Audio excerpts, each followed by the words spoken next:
Bible గ్రంథంలో ఇంకొక వ్యక్తిని మనం చూస్తున్నాము, సంసోనును చూస్తున్నాం. తిమ్నాతుకు వెళ్ళాడు అభిషక్తుడు. అక్కడ వెళ్ళి ఫిలిస్తీన్లో ఒక స్త్రీని చూశాడు. ఎందుకు ఈయన ఎంపిక చేసుకోబడ్డాడు? ఫిలిస్తీన్లని ఓడించటానికి దేవుడు సంసోనుని అభిషేకించాడు.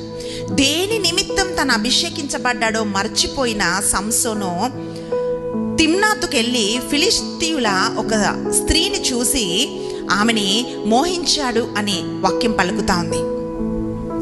గాజాకి వెళ్ళి గాజాలో ఒక వేశ్యను చూశాడు.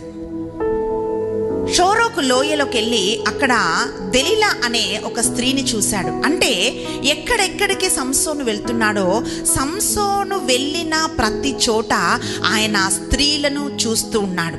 ప్రియ సహోదరి, ప్రియ సహోదరుడా, నీవు నీ కంటి చూపును బహు జాగ్రత్తగా కాపాడుకోవాలి. ఎందుకంటే కంటి ముందు కనిపించిందంతా చూడటము అది నాకు మంచిది, ఏం కాదులే, పర్వాలేదని నువ్వు అనుకుంటుంటే ప్రియ సహోదరి, ప్రియ సహోదరుడా, సంసోనుకి పట్టిన గతే పడుతుంది.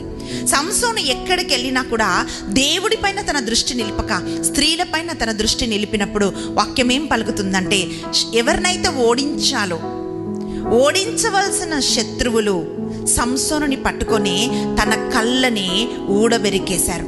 ఏమనుకున్నాడంటే, ఈ కళ్ళతో నేను ఎంజాయ్ చేశాను అని అనుకున్నాడు. కానీ ఆ కళ్ళు లేకుండా సాతాను చేశాడు. ప్రియబిడ్డ, ఏదైతే ఇప్పుడు నీకు సంతోషంగా కనిపిస్తుందో, ఎంజాయ్మెంట్ అని నీకు కనిపిస్తుందో, అది రేపు నీ జీవితంలో అనేకమైన కష్టాలకి, కన్నీళ్ళకి దారితీస్తుంది.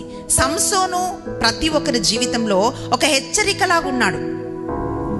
ప్రియబిడ్డ, నువ్వేం చూస్తున్నావో చాలా జాగ్రత్తగా ఉండాలి. కొంతమంది దొంగ చూపు అంటారండి. వాళ్ళ చూపులో నీతి నిజాయితీ ఉండదు. చూస్తుంటున్నప్పుడు అటు ఇటు చూస్తూ, నేలకు చూస్తూ, వాళ్ళు చూడగానే మనకు అర్థమైపోతుంది వాళ్ళ కళ్ళు మోహముతో నింపబడ్డాయని. ప్రియబిడ్డ, ఈ తపస్సు కాల సమయంలో నీ కళ్ళని నువ్వు దేవుడికి సమర్పించాలి.